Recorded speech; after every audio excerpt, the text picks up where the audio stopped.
مشاهدينا في كل مكان، سعدتم أوقاتا. نشرة الأخبار نقدمها لكم من الفضائية الإريترية، نستهلها بالعناوين.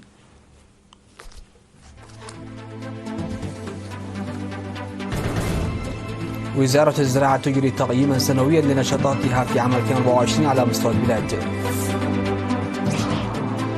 اللجنة المركزية للجمعية الوطنية لمعاقين الحالة تقيم نشاطاتها السنوية. مدينة نعفة تستضيف أسبوع التنظيمات الشبابية في شمال البحر الأحمر. فرنسا تطوي صفحة وجودها العسكري في آخر معاقلها بالساحل الإفريقي. روسيا تتهم الولايات المتحدة بالسعي لتحويل الفضاء إلى ساحة مواجهة عسكرية. وترامب يعلن فرض رسوم جمركية على كندا والمكسيك. أهلا بكم إلى تفاصيل النشرة. عقدت وزارة الزراعة اجتماعا في أسمر من 29 إلى 31 من يناير لمراجعة أنشطة الأقاليم والأغصان والفروع لعام 2024 وصياغة خطة قطاعية لها في عام 2025. وذكر الاجتماع الذي حضره أيضا ممثلو شركاء التنمية أنه بفضل الخريف الماطر والعمل المنسق تم زراعة أكثر من 414 ألف هكتار من الأراضي الزراعية، حيث كان أكثر من 38 ألف هكتار من الحبوب وحوالي 60 ألف هكتار من البذور الزيتية، والحصة الأكبر كانت من المحاصيل. وقد سجل الإنتاج نموا بنسبة 138% مقارنة بالعام السابق. وفيما يتعلق بتنمية الخضروات والفواكه، تم إنتاج أكثر من 67 ألف طن من الفواكه من مساحة 4800 هكتار، وأكثر من 182 ألف طن من الخضروات من مساحة 14 ألف هكتار. ولم يحرز تطوير صناعة الألبان أي تقدم بسبب نقص الأعلاف والأراضي المخصصة للعلاف، في حين يتطلب إنتاج البيض الكثير من العمل، بينما زاد إنتاج العسل مقارنة بالسنوات الخمس السابقة. وبحسب التقارير تم تنفيذ أنشطة جديدة للحفاظ على التربة والمياه على مساحة إجمالية تبلغ نحو 53 ألف هكتار، فيما تم تنفيذ إصلاحات على مساحة 6000 هكتار.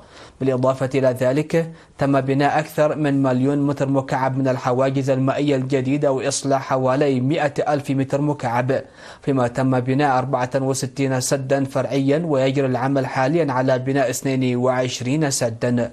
وفي إطار دعم صحة الحيوان تم تطعيم أكثر من 1,000,000 رأس من الماشية، وانخفضت معدلات الأمراض والنفوق الحيواني بشكل كبير، وتم مسح 770 ألف هكتار لمكافحة الجراد الصحراوي، كما تمت السيطرة على أكثر من 34 ألف هكتار من الأراضي.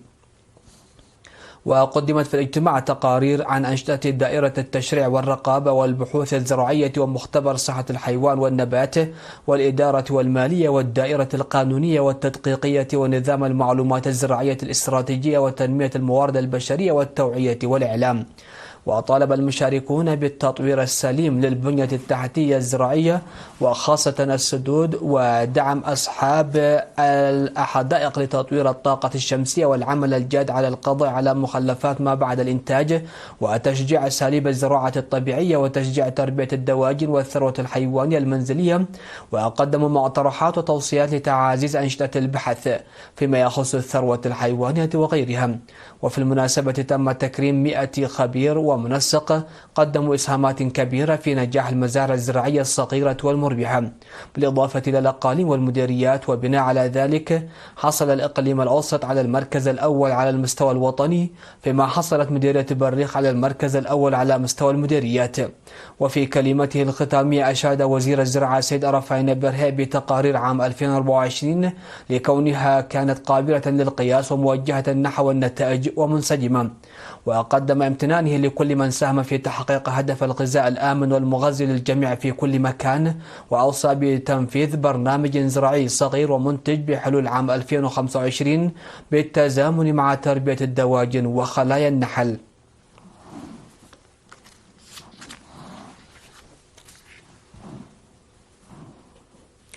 عقدت اللجنة المركزية للجمعية الوطنية لمعاقي الحرب اجتماعا في أسمر يوم 31 من يناير المنصرم لمراجعة وتقييم الأنشطة السنوية للجمعية.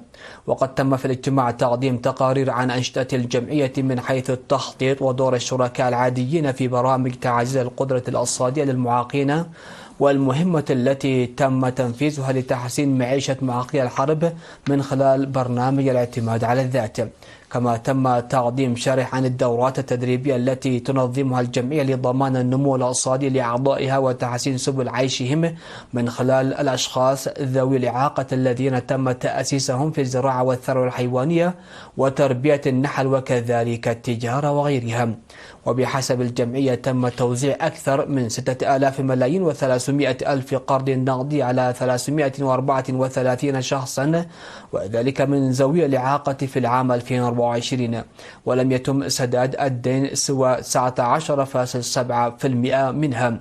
وقال رئيس قسم التنظيم والإعلام السيد محمد نور إدريس إن العمل تم لتشجيع الأعضاء على الاعتماد على أنفسهم وتلقي العلاج والرعاية المناسبة، ودعا كافة الجهات الحكومية والشركاء العاملين إلى زيادة مساهماتهم نظرا لاستمرارية المهام.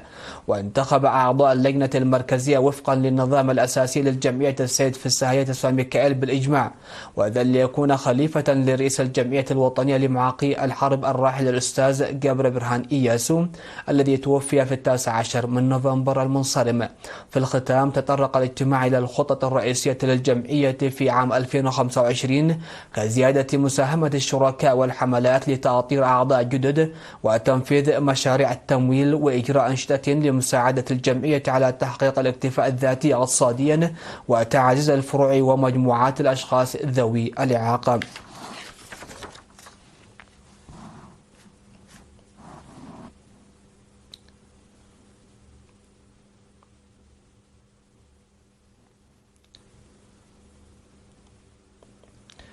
نظم في مدينة نعفة شمال البحر الأحمر في الفترة من 28 من يناير إلى 30 من ذات الشهر أسبوع التنظيمات الشبابية للإقليم.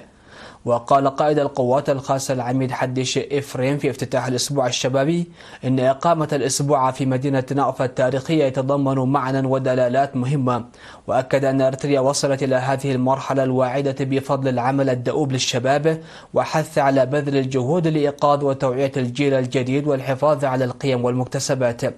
وقال رئيس قسم السياسة والتنظيم بفرع الشباب الشاب سليمان يوسف إن نحو 350 شابا وشابة شاركوا في الأسبوع. وأوضح أنه تم تقديم فعاليات ثقافية وابتكارات وحرف يدوية بالإضافة إلى برامج تعليمية ورياضية لتشجيع تنمية الثقافة والقيم والتاريخ والهوية.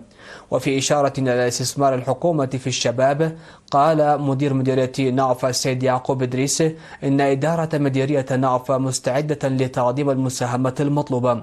وذكر رئيس الاتحاد الوطني للشباب والطلبة السيد صالح أحمد دين المشاركين ذكرهم بضرورة تقييم نتائج الأسبوع بشكل صحيح والعمل على إدارته بشكل أقوى في المستقبل، لأن هؤلاء الأطفال اليوم هم من يرون وينفذون المستقبل الذي حلموا به في نعفة. وفي الختام تم توزيع الجوائز على الفائزين، وكانت مديرة مصوع بطلة النسخة. وفي الأثناء زار المشاركون دفاعات دندن التاريخية.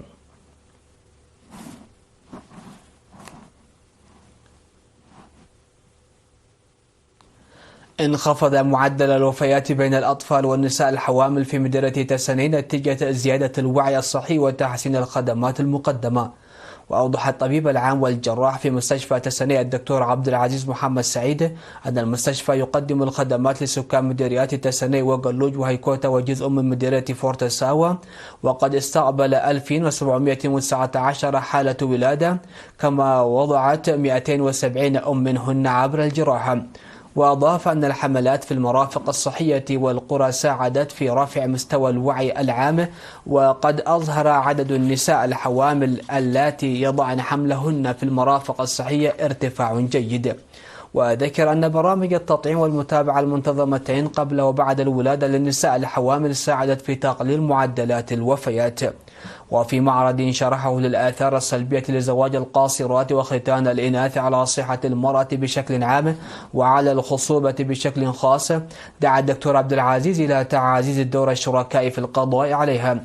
واختتم الطبيب العام والجراح الدكتور عبد العزيز محمد سعيد حديثه بتذكير المستشفى بضرورة الإسراع في إنشاء غرفة انتظار الولادة، حيث أن دور غرفة انتظار الولادة مهم جدا في تقليل وفيات الرضع والأمهات.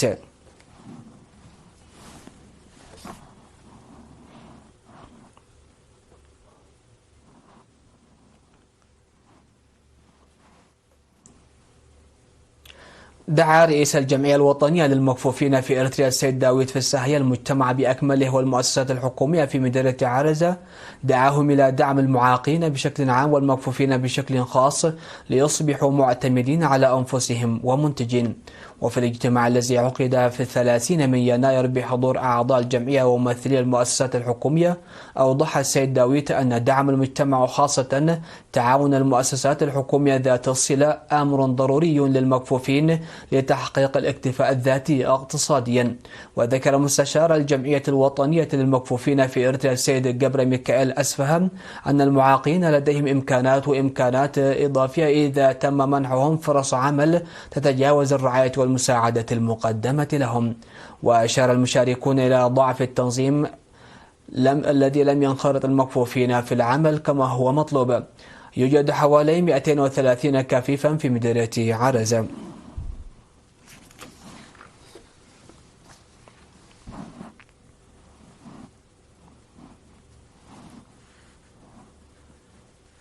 أهل مكتب وزارة العمل والرعاية الاجتماعية بمدينة غردات الأسر المحتاجة بتقديم المواشي لها.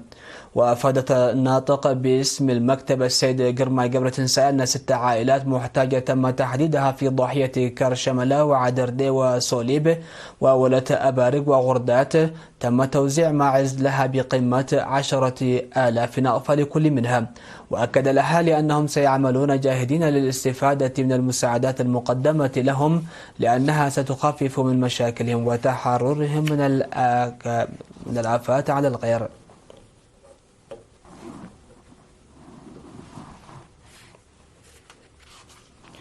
مشاهدينا فاصل قصير ومن ثم نعود لمتابعة الأنباء على الصعيد العالمي.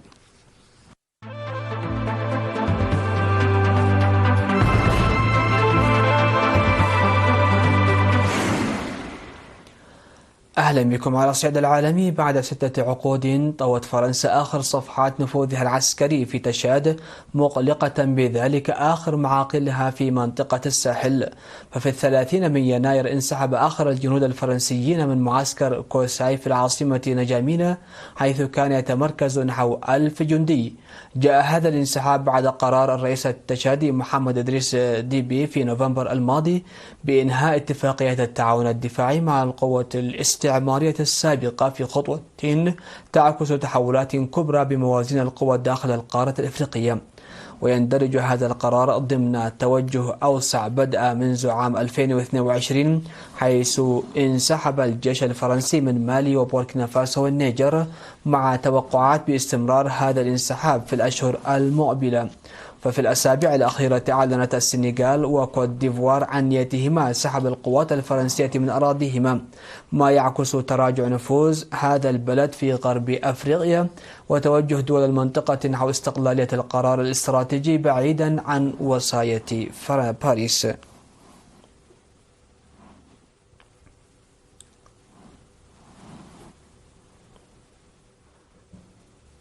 اتهمت المتحدثة باسم وزارة الخارجية الروسية ماريا زخاروف الولايات المتحدة بالسعي لتحويل الفضاء إلى ساحة للمواجهة العسكرية، وذلك عبر خطط لنشر الأسلحة فيه.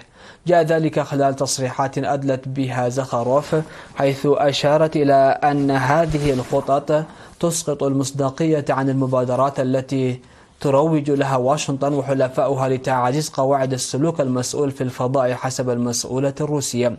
وأكدت زخاروف أن الولايات المتحدة تعمل على تعزيز برامجها الدفاعية بما في ذلك تطوير أنظمة اعتراض قائمة في الفضاء مما يضاعف القدرات الردعية لروسيا والصين.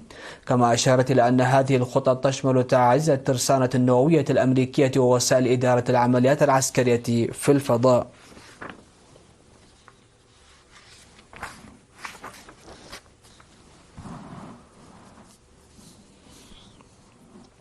أعلنت المتحدثة باسم البيت الأبيض كارولاين ليفيت استعداد الولايات المتحدة لفرض رسوم جمركية نسبتها 25% على كندا والمكسيك ورسوما قدرها 10% على الصين.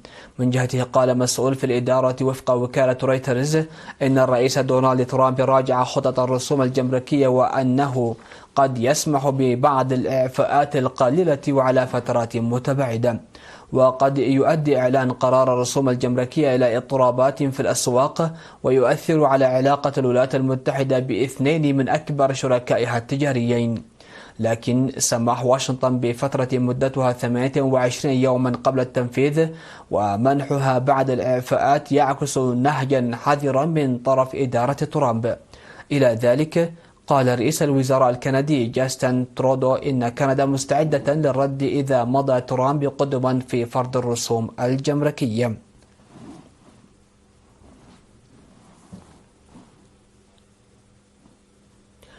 أفادت وسائل إعلام أمريكية بمقتل 6 أشخاص جراء سقوط طائرة صغيرة قرب مجمع تجاري في فيلادلفيا بولاية بنسلفانيا شرق الولايات المتحدة. وقالت المصادر ذاتها إن فرق الإطفاء تعمل على إخماد حرائق في عدة منازل اندلعت فيها النيران جراء سقوط الطائرة. كما نقلت عن مصادر في الشرطة أن الطائرة المنكوبة طائرة إسعاف وكانت تقل 6 أشخاص منهم مريض وفرد من عائلته وطبيبا.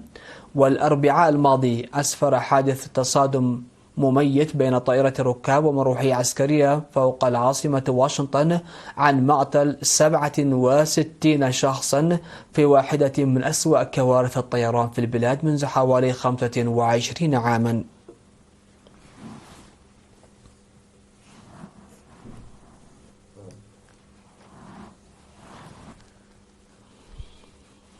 سادتي سيداتي، نختم نشرة هذا المساء بالتذكير بأهم وأبرز العناوين.